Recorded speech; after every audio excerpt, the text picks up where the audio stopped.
Olá pessoal, estamos de volta para falarmos um pouquinho mais sobre a ideia de função. Agora,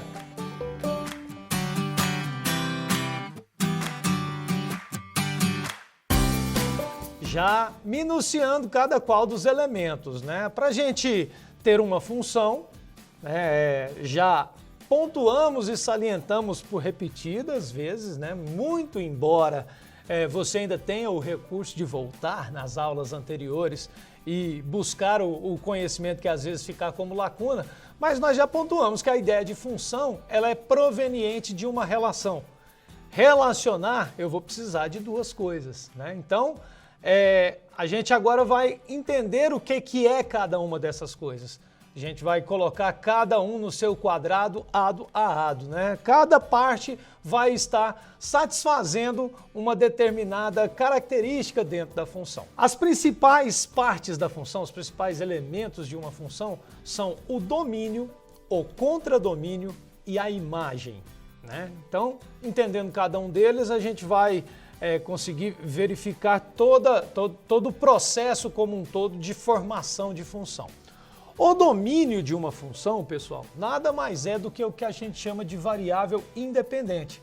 Domínio é aquele conjunto que vai existir por si só, sem necessariamente depender de nenhum tipo de lei de formação ou de outro conjunto para a sua existência. Aqui no quadro eu desenvolvi para vocês uma função f a setinha b.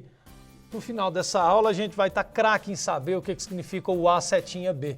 Recorrentemente em exercícios de função aí pelos vestibulares, Enem, dentre outros concursos públicos, às vezes o enunciado traz essa notação aqui e às vezes a gente fica perdido. A gente fala, mas meu Deus, eu não utilizei aquilo ali em nada. Às vezes utilizou de forma indireta, mas conhecendo a nomenclatura de cada uma dessas situações, a representação, isso vai dar uma clareada na noção de função como um todo. O domínio, então, é exatamente o conjunto de onde estão partindo as setas quando o conjunto está representado na forma de diagrama. Coloquei aqui uma relação entre os conjuntos A e B, de modo que o conjunto A é formado pelos elementos 0, 3 e 9. Exatamente o conjunto A, que é o conjunto de onde estão partindo as flechinhas, serão as representações daquilo que é o domínio da minha função, valores que o x pode assumir. Cada qual desses valores ele vai se relacionar com um elemento do conjunto B. A setinha está levando os elementos do conjunto A para o conjunto B. Então cada setinha dessa vai estabelecer aí a relação existente, seja ela numérica ou não, em relação a esta função específica. No caso nosso, o elemento 0 do conjunto A se relacionou com o elemento 3 do conjunto B. O elemento 3 do conjunto A se relacionou com 6 no conjunto B e o elemento 9 se relacionou com 12. Isso daqui gerou para a gente, no conjunto que está recebendo as flechinhas aqui, duas situações distintas. Primeiramente, ele é um conjunto portador, ele vai receber, esse camarada aqui é exatamente o funcionário do mês, é o que recebe todo mundo, tá? Não necessariamente todos os elementos que estão nele vão receber, tá? O conjunto B como um todo, com os elementos que recebem a flechinha e também os que não recebem a flechinha, ele é chamado de contradomínio.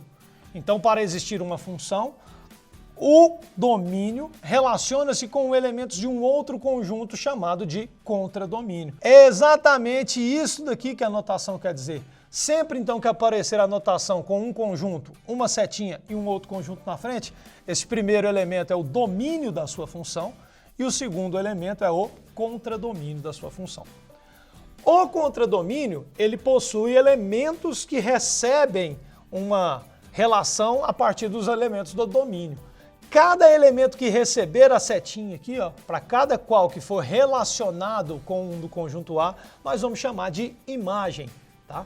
A imagem da função, ela é um conjunto formado por todos os elementos do contradomínio que recebem uma flechinha, tá? Que são obtidos a partir de um elemento do domínio. No caso aqui nosso, a imagem dessa minha função f são os elementos 3, 6 e 12. Tá?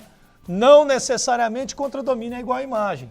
as aulas futuras, a gente vai ver que quando acontecer de contradomínio e imagem serem conjuntos iguais, essa função ela tem uma particularidade, ela recebe uma nomenclatura específica, tá certo? Então aqui ó, vamos para alguns exemplos do que vem a ser a função. No exemplo 1 eu coloquei uma função f, r, setinha r. Né? Esse aqui para os leigos, né? Você que é um cara estudioso, que é um cara que está ligado e que já sacou como é que é a formação de uma função, você sabe que aqui a forma de ler é uma função cujo domínio é o conjunto dos números reais e o contradomínio também é o conjunto dos números reais. A barrinha deitada significa tal que f de x igual a 3x ao quadrado menos 2. Ou seja, a minha imagem, os valores que a minha função vai assumir, que é o que a gente chama de f de x, ela vai ser formada quando eu atribuir os números reais aqui no valor do x e descobrir qual é a composição matemática desta equação, substituindo aí o valor numérico em x. O domínio é o primeiro, que é os reais, contradomínio é os reais. Significa que eu posso jogar qualquer número real no lugar do x e o meu resultado obrigatoriamente também vai ser um número real. No segundo exemplo, a gente já mudou um pouquinho o foco. Peguei uma função g, cujo domínio é o conjunto dos números inteiros, levando num contradomínio real. Fica muito esperto para isso, pessoal. Domínio aqui agora é o conjunto dos números inteiros. Significa que no lugar do x, eu não posso colocar números racionais, por exemplo.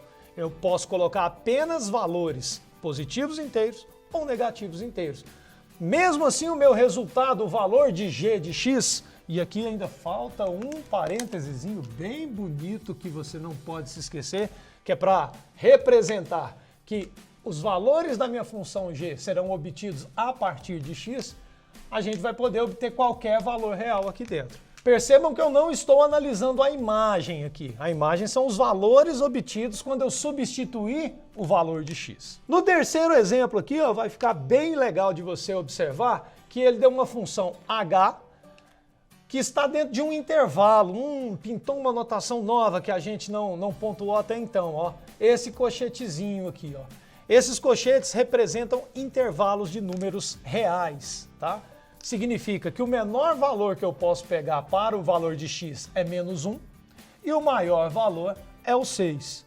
Menor valor menos 1, maior é 6, incluindo esses dois caras, até por isso o cochetinho está para dentro. Se eu não quisesse incluir o menos 1 e o 6, o cochetinho estaria para fora, tá? Então o meu domínio agora, ele é mais restrito. Serão números compreendidos no intervalo entre menos 1 e 6, tá? O meu contradomínio ainda é o conjunto dos números reais. Este domínio aqui, ó, vai limitar a minha função. Ela vai ser uma função contínua. Por quê? Porque eu estou pegando todos os valores compreendidos entre os números. Mas ela vai ser limitada.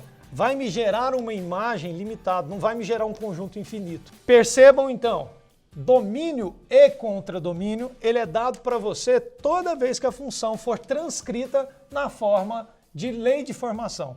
Esta letrinha, 2 pontinhos, conjunto, setinha, conjunto, indica uma função com um domínio que leva os números em um contradomínio.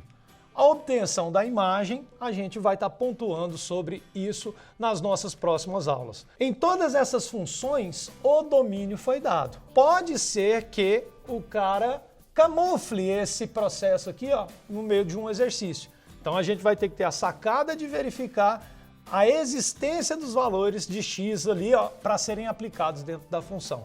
Mas isso é um tópico para a gente trabalhar na próxima aula.